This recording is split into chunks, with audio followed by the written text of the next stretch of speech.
But who we really are is who we are when no one is watching. And I only attended a mastermind the other day when someone said, if you're not happy with where you are in life, can you answer this question? If we put a camera on you for 24 hours, would you be proud of your actions that you took within those 24 hours to help you be the person who you want to be, or have the success or have the impact that you want to have?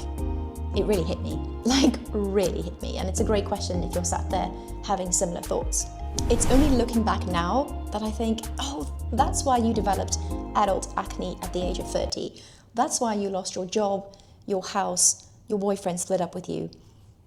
That makes sense. In today's video, I'm going to share with you me. I'm going to share my story with you. I've had a few people message in to say, Nika, but who are you? What have you done? Tell us more about yourself. Here it goes. For those of you that don't know me, my name is Nika Voster, and I love horses. No, genuinely, I love horses. I think about horses. I'm obsessed with horses. When did this start? Equestrian industry, or being an equestrian, is one of these wonderful sports, and I think quite rare, where you can come into the sport at any age and you can thrive at any age. For me, being on a horse, I could sit on a horse before I could walk. So probably by the age of I don't remember this, but there's photos of me being a couple of months old and just being supported by my mum and my dad on a pony's back. So I was a very happy toddler, child, teenager whenever I was around a horse or on a horse's back. So you could say that the love, passion started pretty early on in my life. I still to this day say that I feel like I'm a horse in a human's body. So when I see a horse, the feeling that comes inside is like something that I can't describe with anything else, with no other interaction but with these horses. I can be driving and be in mid-conversation with someone about a very serious topic, and then I can see a horse in the field and I straight away get distracted and I'm like, what's going on over there? And let me have a look. Or they really affect me on a really inner, deep knowing. It's in me. And when I actually could walk and ride, I learned how to ride bareback. I learned how to ride probably how most kids don't get the benefit and the pleasure of doing today, with all the amount of management restriction, health and safety. But for me, it was in fields, no arena, no saddle, no bridle, sometimes learning how to balance, use your seat to stay on board. And I loved it. I mean, I remember running back from school as soon as the bus pulled in. This was in South Africa, that's where I grew up. It was a case of rushing back just to play with the pony and not necessarily riding. I loved being in my pony's presence. So we would build jumps. So building jumps in between the fences of the fields so that him and I could just get on board and go for a nice cross-country jump. Now, probably not the best thing, because when I wasn't there, Sir Bentley, as his name was, had access to all the fields now because he knew which ones he could jump and clear. Very smart pony, maybe definitely teaching me more than I thought at the time. But everything was around ponies.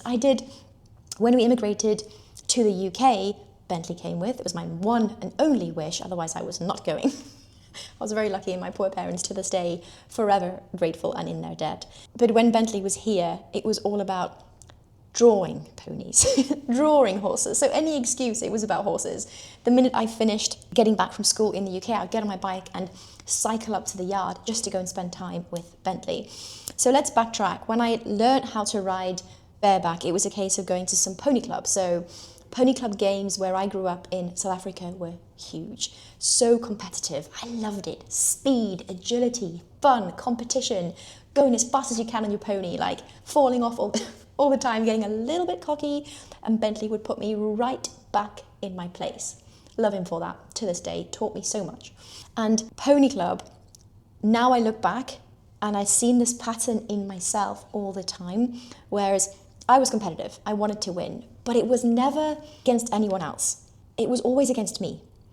I've always had this level of competition on myself to be better than I was yesterday, to be better than my last show, to win for me, knowing that I gave it my all. So I recognize this because there were times when I would be lucky enough to win and my parents would say, well, congrats, well done. And I'd be like, I'm not happy because I didn't do this right, I didn't do this right, I didn't do this right. And, I let Bentley down.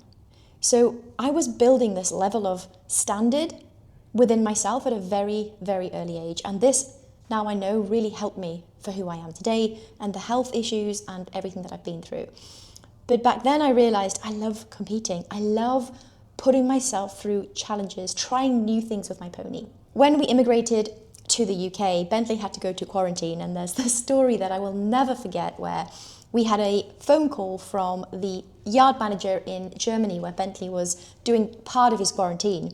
We were in France at the time because when we immigrated, we also took over 3 of our dogs. And for the dogs to stay with us meant we as a family had to live in France for a year first, never spoke French in my life, or we had to go to the UK directly, but the dogs then had to spend at least 6 months in a quarantine, and my mum was not having that. I don't blame her. So whilst we were in France, Bentley was in quarantine, and we had a call from the yard manager because he was in this, it's like a special yard, so obviously horses are away from other horses. And along the stable, Bentley was there with some very high quality warm bloods, thoroughbreds worth a lot of money, and there was this little 12 two-hand pony cross between probably 5 different crosses of a horse with a skewed tooth, a skewed jaw. He was so ugly, but I loved every single hair on his head. Bentley had let out one of the very high valued warm bloods on the yard. He had got out and opened the stable door. So he was a little bit cheeky, to say the least. He had such a great personality. Gosh, I love that pony so much. Whilst he was doing that, I went to France for a year and could not give up horses. So I started doing some show jumping there, and I really kind of found my stride with show jumping, learnt more about the technique, learnt more about how to see a stride, when to not see a stride, when to stop interfering, and rode some really brilliant little ponies. Again, the standard of, okay, you are competing in a different country, set your level this high, Nika, train this hard. It was always there. I actually, now that I'm just talking to you, have memories of my dad growing up in South Africa, went to the army. So when he came back from his post, even as kids, probably between the ages of like 10 to 14, my dad would be doing like push-ups in the morning and just off his own back. He wasn't training or competing for anything. But what I learned there subconsciously, looking at him doing that and giving it a go myself, I can still do more than 10 push-ups today, and pull-ups are like my kind of USP to show the strength in the female rider, is setting your standards high for yourself, no matter who's watching. Being the version of you and being who you really are is when no one is watching. That is who you are. It's not when the glitter, the fame, being in front of the camera, being in front of others. So from France, we went to the UK, and unfortunately I outgrew Bentley quite quickly. I'm still quite small, about 5'2", 5'2.5", but I was getting a bit long in my legs for him, and I just loved riding. So I wanted to do more. I wanted to take my level of riding to a new stage, and Bentley was getting older. So he stayed with us, for context of Bentley, till the day he died. He did go to loan, teach very private young little kids how to ride on a lead rein, and he honestly was, till the day Bentley passed away, severely loved and severely looked after. He lived till he was 26 years old. Love that pony so much, and forever grateful for the lessons that he taught me. My dad sat me down and said, if you really want to give this horses a go, I was like, yes. He was like, we're not going to buy you a pony or a horse. Okay. You are going to go to the racing school in Newmarket and learn about thoroughbreds, learn about racing. In his words, learn how to really ride. I just said yes. My mum was like, I think let's just stop. But she supported me and I went down. Now, the racing school at Newmarket was it opened my eyes, okay? Yes, the racing style is so different to, say, riding in a normal seat.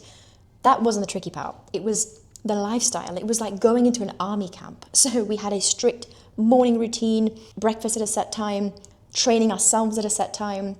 The horses had to be exercised, presented. The boxes, the stables that the horses were in were so immaculate. I mean, it was like every night we had inspection of our horses' boxes. The straw boxes, right, for those of us that are grooms and have mucked out, your boxes had to be packed so much that the straw along the sides had to be packed so tightly that if the manager stood on your straw, that they wouldn't fall down. Just to give you an idea of how compact we had to make the sides of the walls in the stable. The level of grooming was not a speck of dust, an old school way. So after you groomed your horse, you had to get the hair off the curry comb and put the hair on a little mat outside the stable to show you have groomed your horse and to the standard. Like, I'm not kidding. And it sounds crazy me saying this, but it was so much fun. And now looking back, I can see why I loved it. I loved the structure. I loved the routine. In a really maybe sadistic way, I liked the punishment being hard, training harder, like being better than you were yesterday. It's that same setting your standards very high, and something that I live by every day, which is, you fall to the level of your preparation. You fall to the level of what you do on a daily basis, your habits, your thoughts. That matters more than you suddenly getting a motivation spurt and doing something for a short time. The racing school taught me that discipline, and actually more than discipline, identity. Who do you want to be? Who do you want to show up as every single day? I loved it.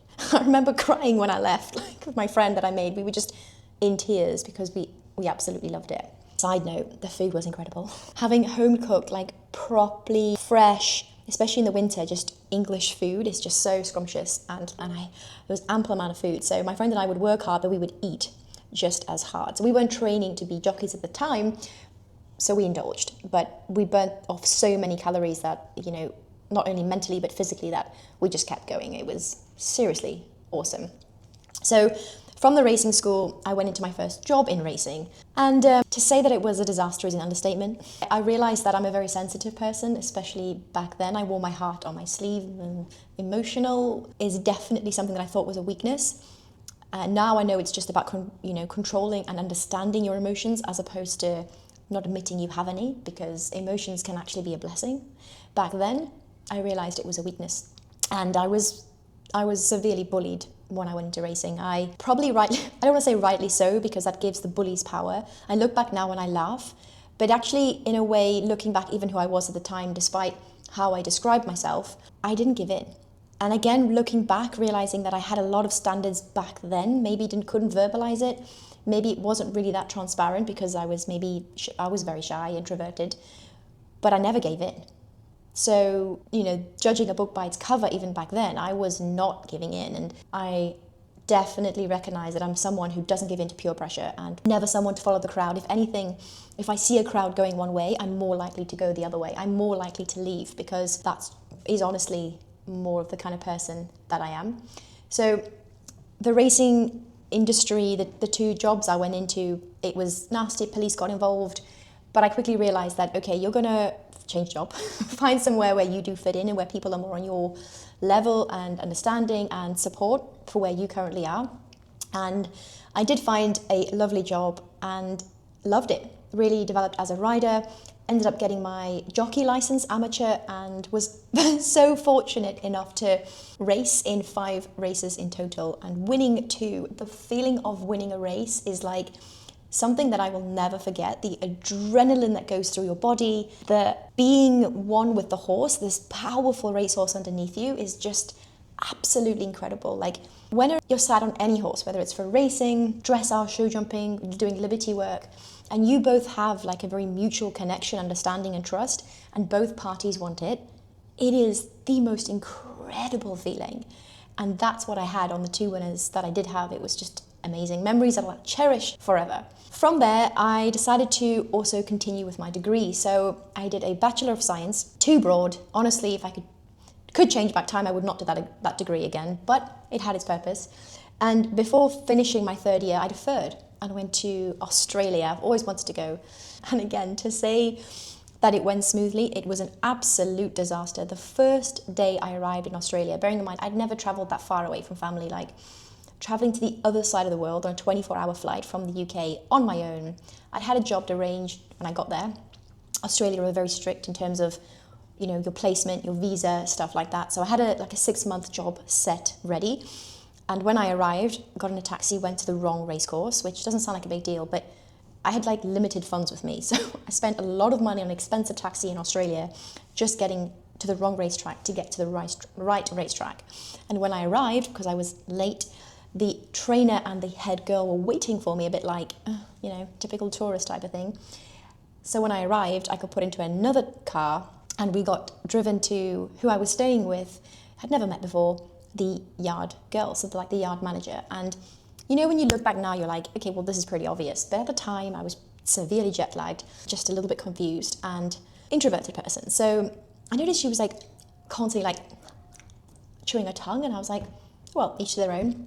When I got to the house, as soon as we like opened the door of the house, the smell of drugs hit me like awful, like so strong. I walked in and I was like, okay, here we go.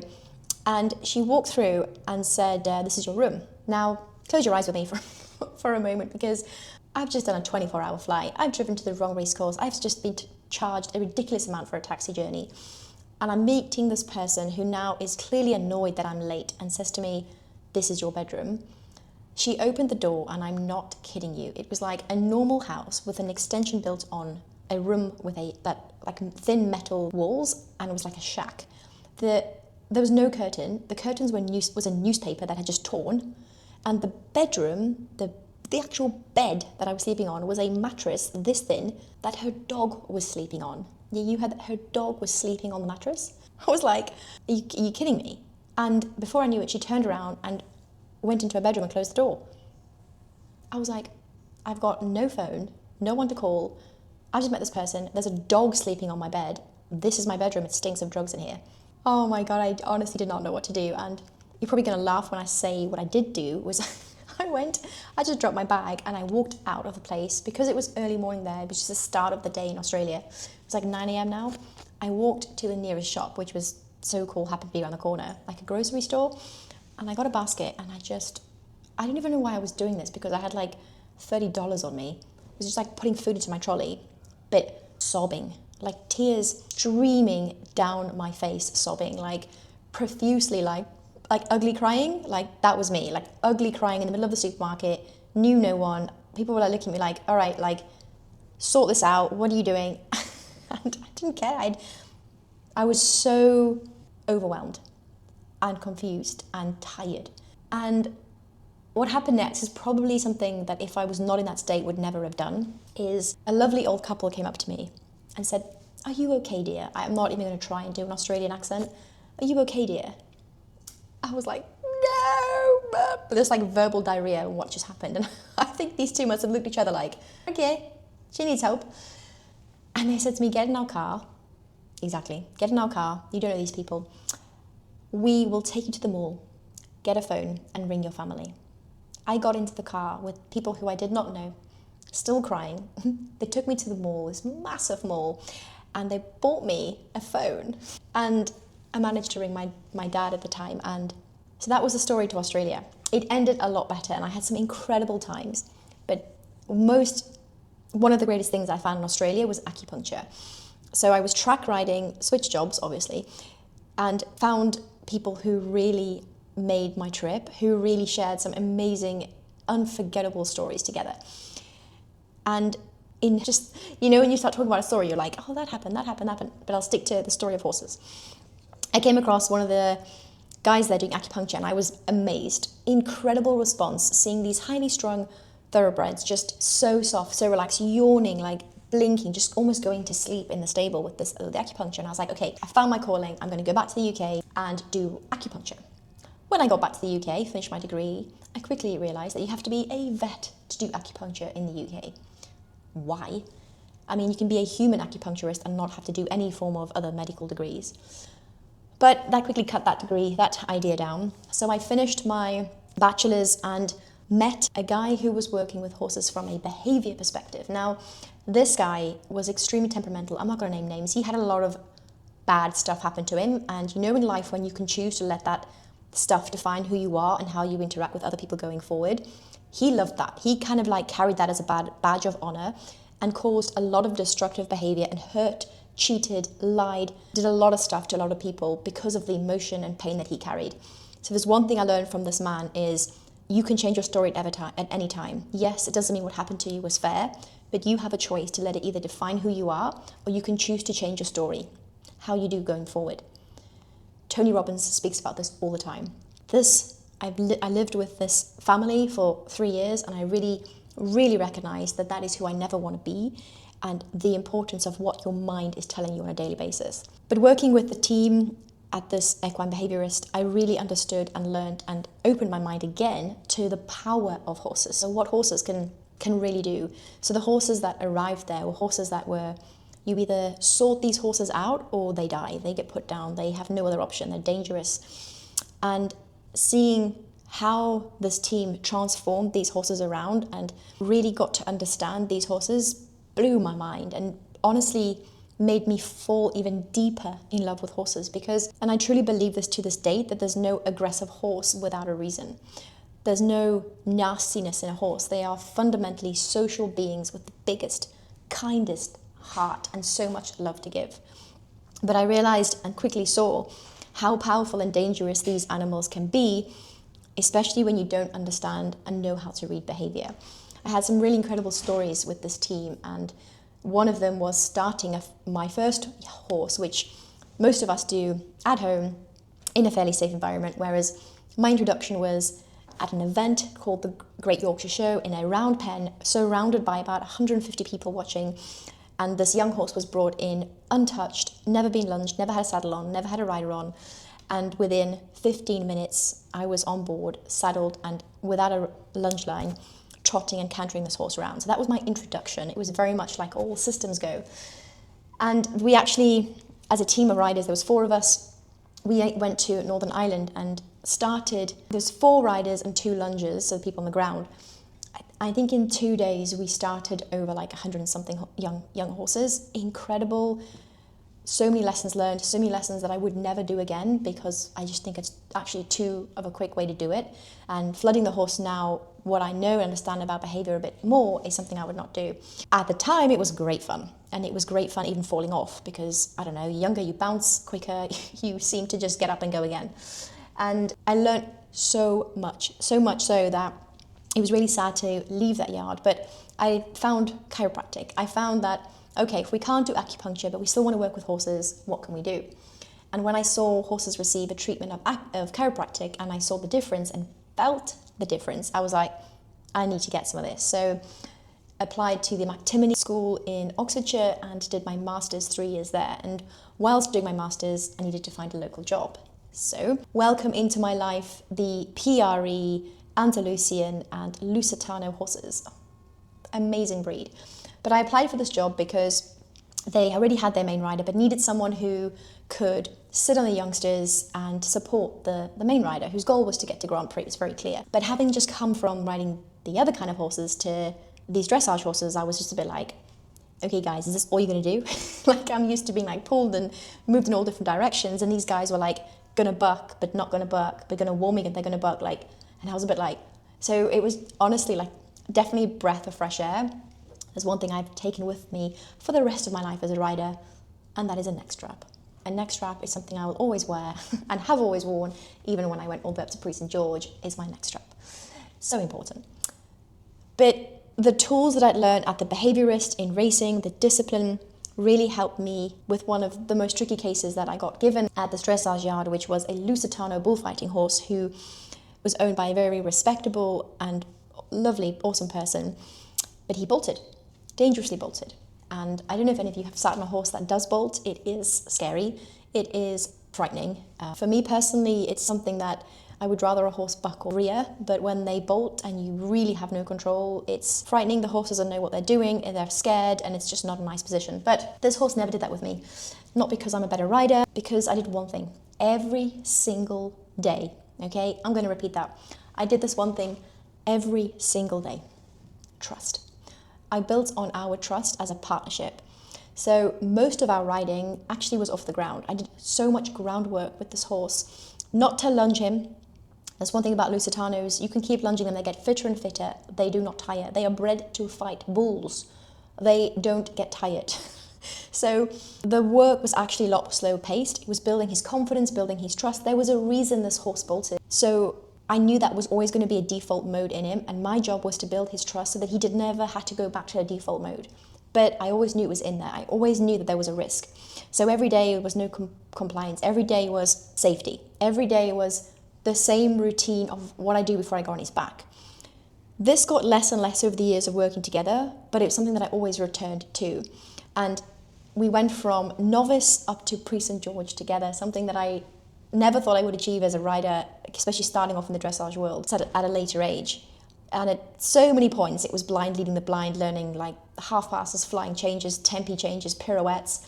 But now I see why I did it. And now I see why he came into my life, because as someone who travels the world as a chiropractor now, working with elite level horses around the world with dressage, racing, eventing, show jumping, I needed to go through those skills to get to where I am today. I needed to experience, to ride a half pass, but I understand it from an anatomy perspective, how form equals function, which means that the results are better, but also allows me to have a real understanding for what you as the rider feel on board.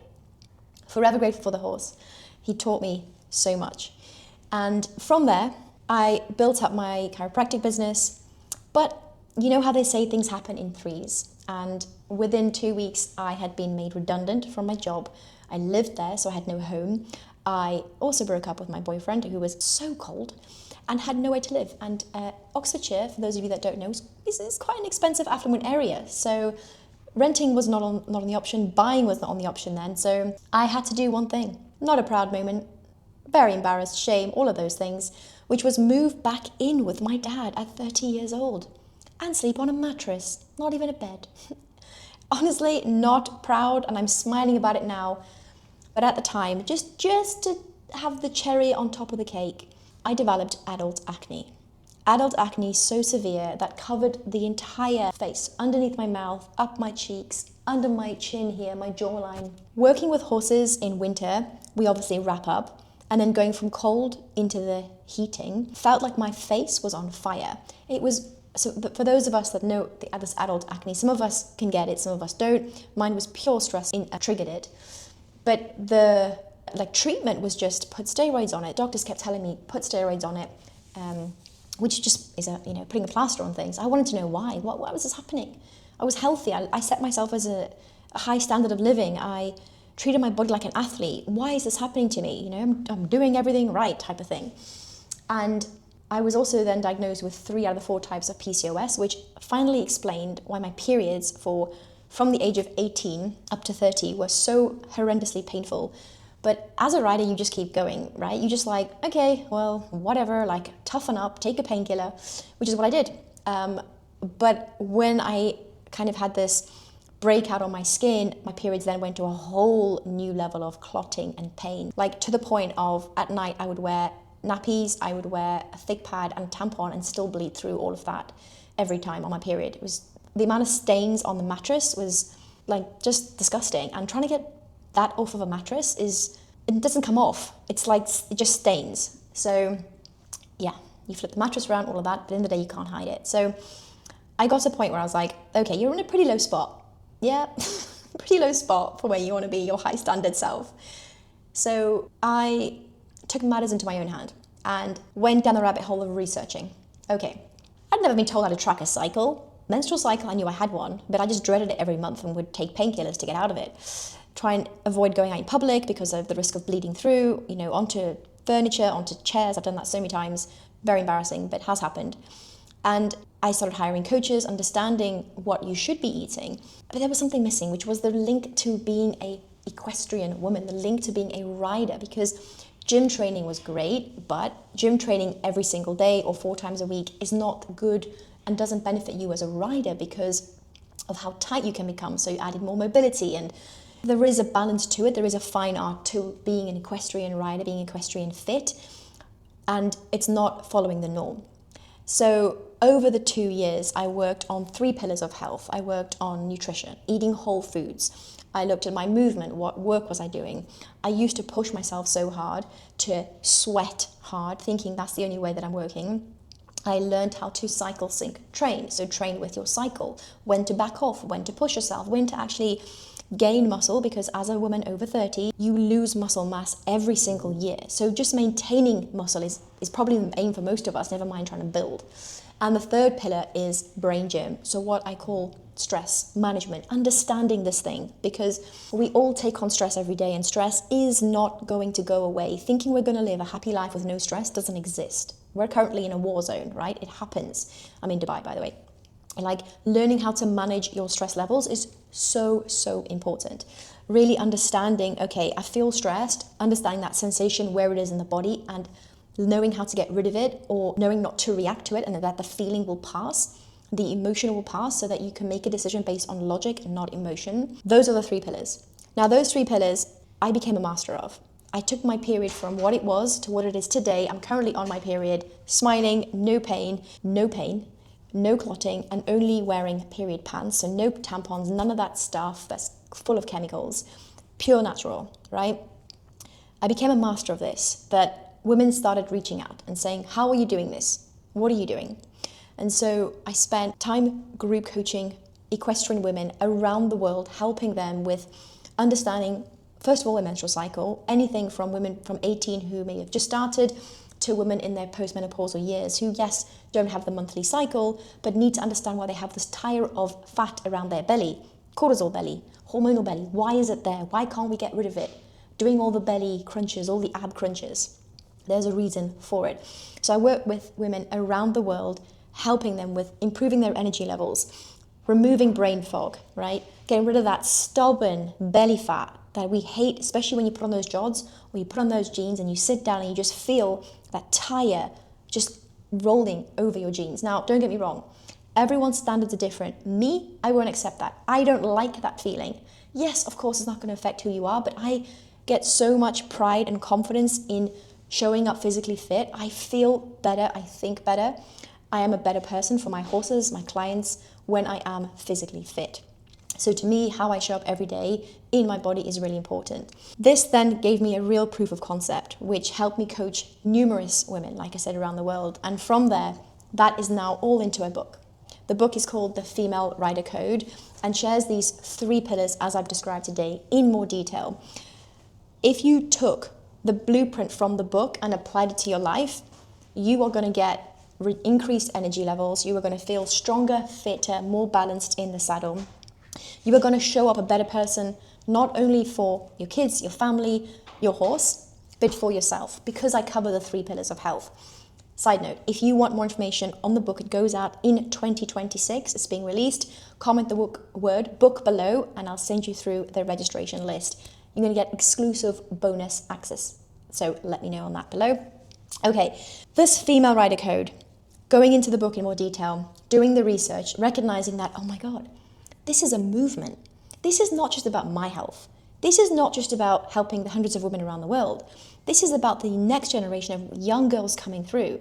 That there are statistics to show that these young women are leaving sport, leaving horses which they might love because of things like body image, poor confidence, feeling uncoordinated, feeling weaker, feeling sore, like they have sore breasts, feeling uncomfortable in this body as it's changed, as it's hit puberty. I don't know about you.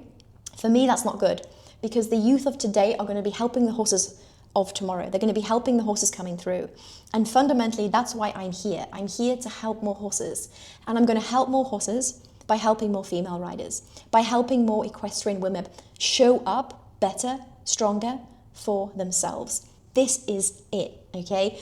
As someone who's worked as a chiropractor around the world and will keep doing that, I love helping horses. I love solving those cases where it's like, we've had the bone scan, we've had this done, the horse is still not sound or not right. Call Nika. She's going to sit down, she's going to look at the movement map, she's going to understand why the movement map is there, look at form, look at the anatomy, and understand why this is inconclusive. There is always a reason. Horses, I come down to it. Horses are kind, extremely honest, they have no ulterior motive, they have no judgment on you, they don't judge how you show up, they feel it. So if you're showing up stressed, if you're showing up totally distracted on your phone, not fully present, they're going to let you know about it. And I love them for that. They're going to say to you, excuse me, back in the room, please. And if you're not in the room, they're going to feel unsafe. And that's what I love about them. Where I want to help is to spread the word, and not only about the Female Rider Code, but to inspire not only the youth of today, but the women going through the perimenopausal years. You are not alone. You don't have to suffer in silence. You don't have to be ashamed, embarrassed about it. What you do have to ask yourself is, who do you want to be? Because no matter what strategy you decide to do, or what supplement you take, or what green juice, or what Ozempic pill, or whatever it is, whatever the new fad is that's coming out in 2026 or 2020, whatever year this is going to be watched by you, if you don't know who you want to be in this life, and you set your values and your standards and who you want to impact or have purpose in life with, no matter what you do is only going to be short-lived. It's only going to be so short-lived. So understanding that first, that identity, like I strongly believe that we don't actually have a discipline problem in today's day and age, in 2026. We have an identity crisis. People don't know who they are because they're on their phone doom scrolling, because they have so much noise being thrown at them from all directions about who they should be, who they could be. People showcasing only their perfect selves on Instagram, or only when they're looking great. Whatever it is, that's not reality. That's not who we are as humans. We're built for connection. We're built for community, supporting one another. So the Female Writer Code for me is not just about the book, it's about a movement. It's about creating a support network of women. Now, if you're watching this going, Nika, I'm interested, reach out. Send me a message, send me an email, or let's jump on a call. If you're sat there going, I might know someone, share this video. I'm on a real mission to not only step into my own inner authority, because I'm not gonna lie, I've been battling with my own stuff about, should I do this, should I not do this? But I keep coming back to my purpose, my identity is here to help more horses. And I ain't gonna help more horses just doing chiropractic on one-to-one. It's not gonna work that way. Not only will I burn myself out at my hands, pushing myself to do more and more and more, which affects who I am, is gonna affect my health. That's not what it's about. For me, this world, this life, this opportunity that I've been given in today's day and age is to connect more with like-minded women, to connect more with a community of people around the world that want to help more horses. That yes, no matter what you're doing, if you're a high-level athlete, fair play to you. If you are a happy hacker, fair play to you. In my eyes, we're all equal. We're all here because we love horses so much. It's a passion, it's an addiction.